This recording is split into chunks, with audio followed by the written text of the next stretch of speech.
if you're having sex with somebody and when you have an orgasm, then that is when you release the magic.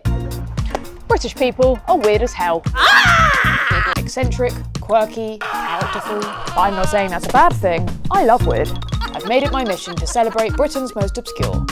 Because being fearless enough to be who you want to be makes you not only pretty damn cool, but an inspiration to those that are hiding their authenticity. Like any good explorer, I'll be collecting trinkets and merit badges to honour my time spent with each person. I'm Elizabeth McCafferty, and this is Explore the Obscure.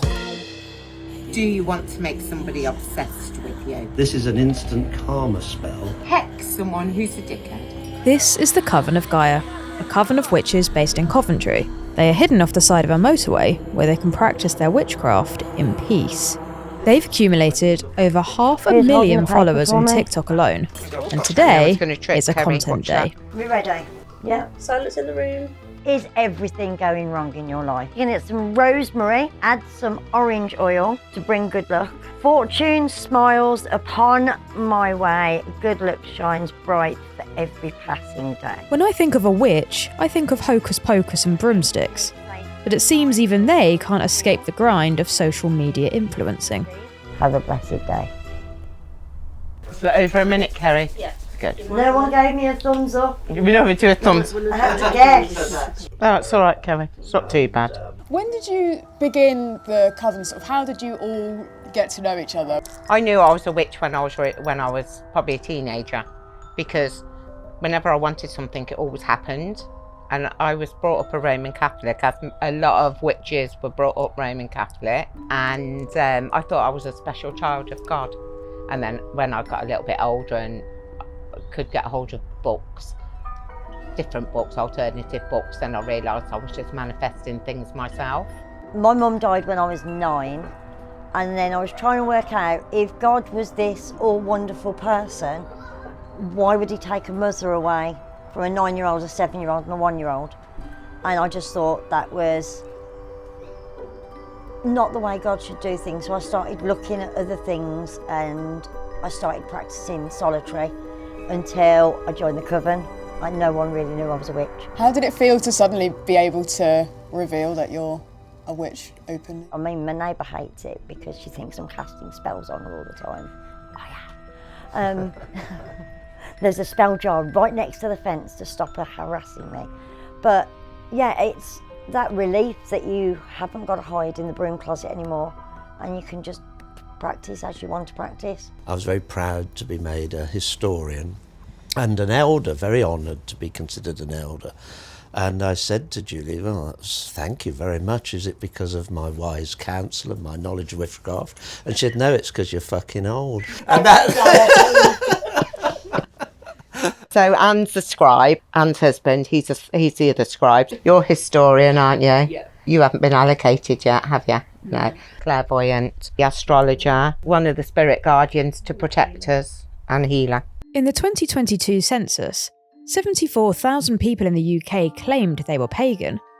I'm not religious, but is witchcraft or paganism something that I could get involved with? Will I stay at my non-creative job longer than a year? No. The pendulum's 99% right, but you can change something in your life. So say now you said, actually, I'm not going to leave that job. Just to make her look an idiot, I'm not going to move that job. And every opportunity will come for you to take another job, and you won't take it. you can change your life, and it comes from you. You're in charge. You are the centre of the universe. Everybody is. But what happens when the universe hasn't been treating you particularly well that year? The witches were on hand to help, but first, we needed to be saged to cleanse our energy. Don't you be afraid. We won't hurt you. Sacrificial lambs for slaughter. We're just putting chakra crystals, 1 crystal for each chakra out. Chakra cleansing is said to help clear emotional blockages and remove stagnant energy. The crystals help the witches determine which areas are blocked. I've been desperate to feel better about what's been happening in my life this year, so I felt it was important to trust the process.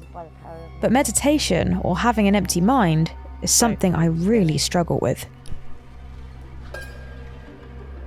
I couldn't always see what they were working on, as I had my eyes closed. After a full body analysis, Julie seemed to be getting stuck on my crotch. Had she picked up on my endometriosis?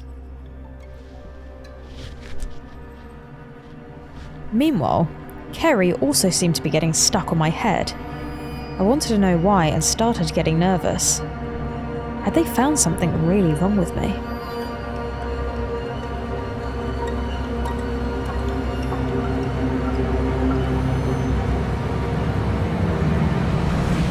So you had some issues with your crown chakra, which is a chakra that is your spiritual one, which means it could mean that you believe in some things and then sometimes you don't believe. You have problems with your throat chakra, which means that you don't always say what you think, or you have things that you need to say, so you need to speak your truth to keep your throat chakra. And then your base chakra, which is your sexual chakra. It does mean sex, but it's also you worry about not being able to provide for yourself in the basics of life. So you don't need to worry because the universe will always provide. I release this sacred circle. May any energies unused go into the universe to work our will. I was feeling pretty good and filled with love. Circle. But when you do have ailments, what else can be done in the witchcraft world?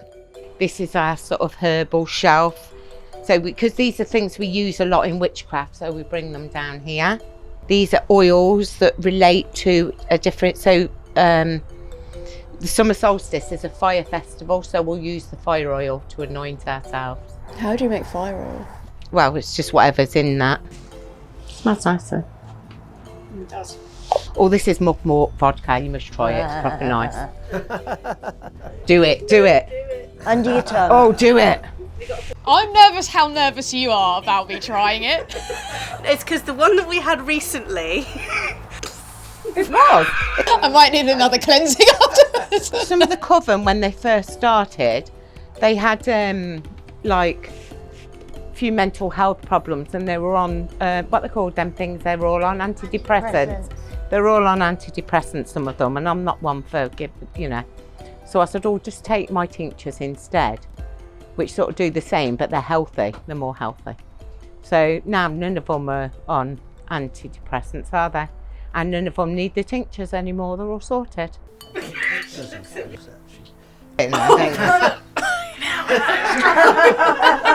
While I don't recommend coming off antidepressants without medical advice, I was more than willing to try a spell.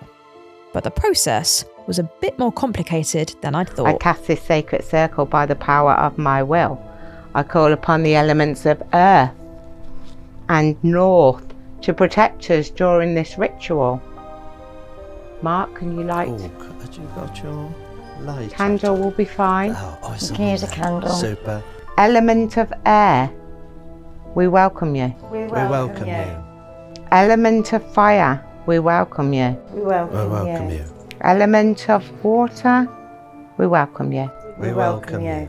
Mother, we welcome you. We welcome you.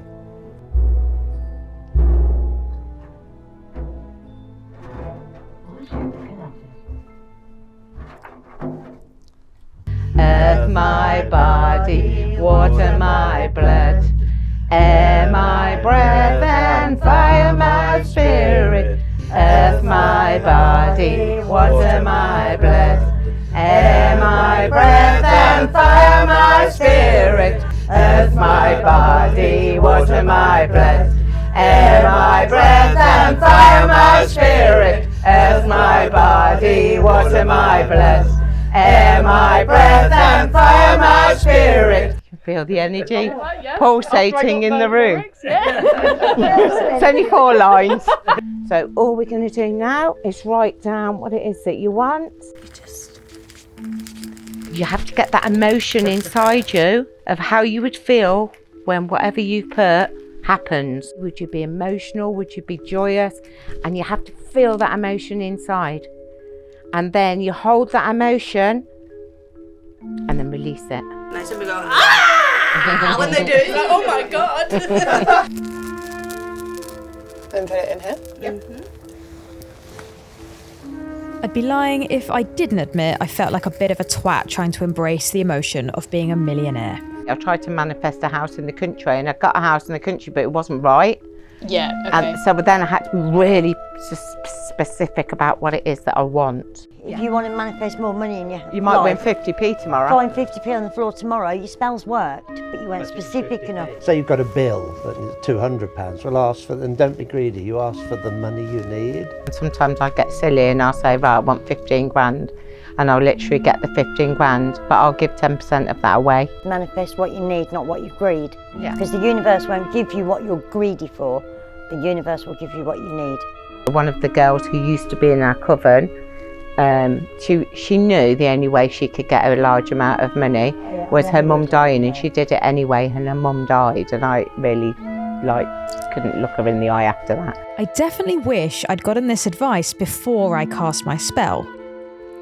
It was time to end the ritual with a treat and a blessing, and I tried to steer my brain away from finances. How much is dark magic a thing in witchcraft? If you had a little sister and somebody raped them, and you knew that you could injure or hurt that person by magic, would you do it? Yeah. There you go. We walk on the dark side, we all walk on the dark side.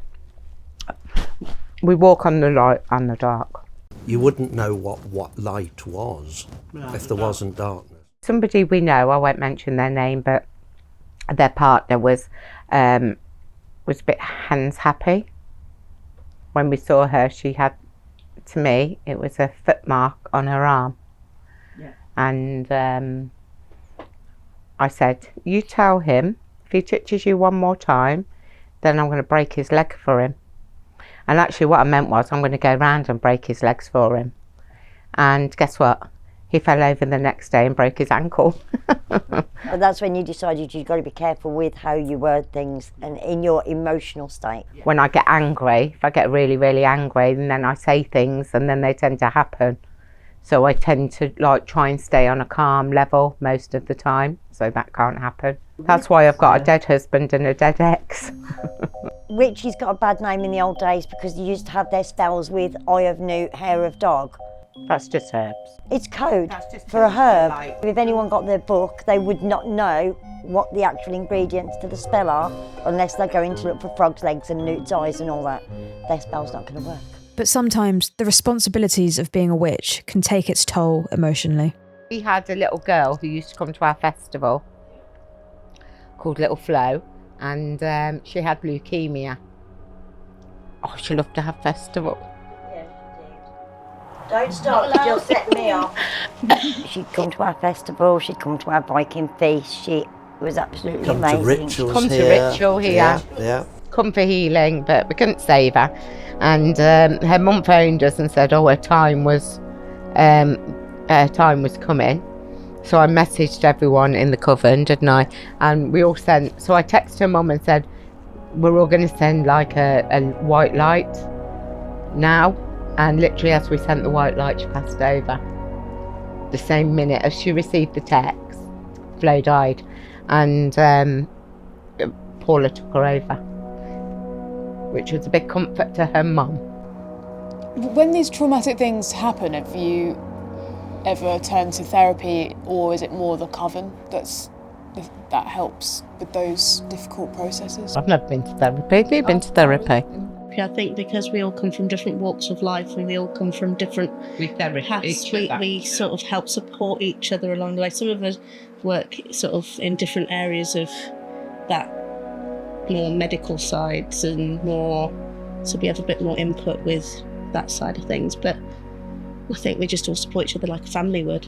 We are very close as a group, and within witchcraft you call each other brother and sister. We are a soul family. We are, blood can be one thing, but we're closer than blood families in many ways. I often feel like I'm missing out on being part of a community. I'm almost jealous of hearing a group of people with such a strong one.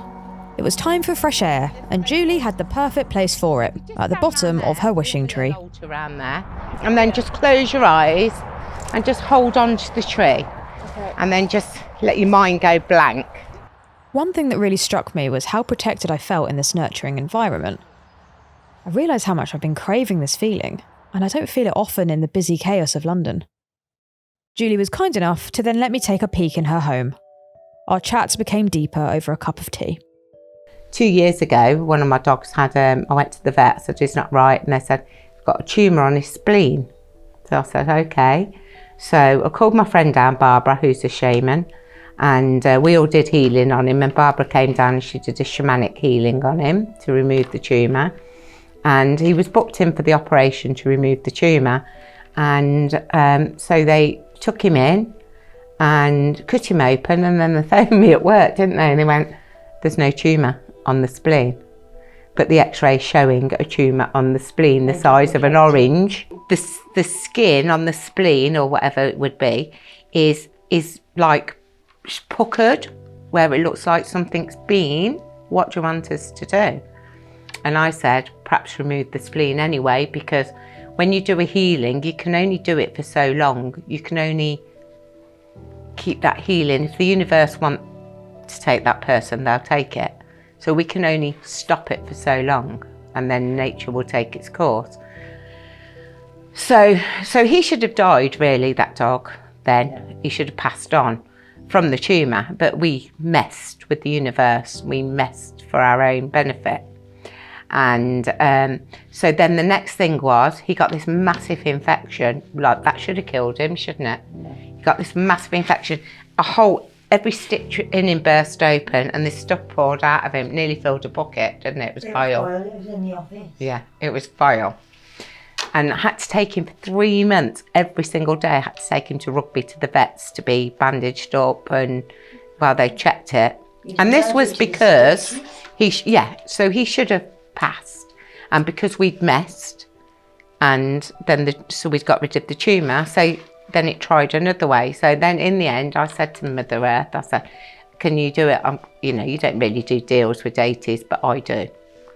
And I said, can you just give me 2 years? Breathe. Okay.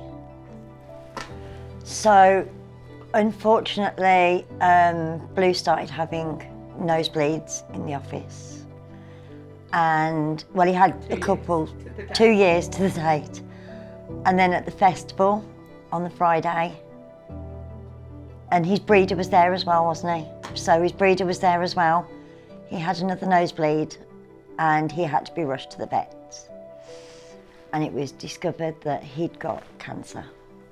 And they couldn't stop the bleeding, and she would literally just get the time that she had. So when you do healing, you can do it for so long, but if they're supposed to go, they will go. The universe will fight back against you. Yeah, so. And then I was like, I should have asked for 3 years. Why did I only ask for 2? No, it's so nice to see such a strong community. It's really, inspiring as well. Because I feel it's so rare to see community nowadays. I don't know if that's just because I live in London or whatever, I think the problem is, this world is to most people, it's a competition. And people are hard nowadays. They'll stand all over you to get where they want. Not quite sure where they think they're going or what they're going to get, or if they'll be happy when they've got it, but that's what they'll literally do. Yeah. And we're not like that, actually. We want the best for each other. Yeah, and you can see that, which is really nice. I loved my time at the Coven of Gaia, and it really got me thinking about what it means to be part of a large group of people who have each other's back no matter what. While joining a coven might not be right for me, it's opened my eyes as to what I'm really craving in my life at the moment, and I definitely want to be manifesting more of that. Join me in the next episode of Explore the Obscure. From dancing with goblins to getting off my face on sound healing, I'll be heading to Fairy Fest.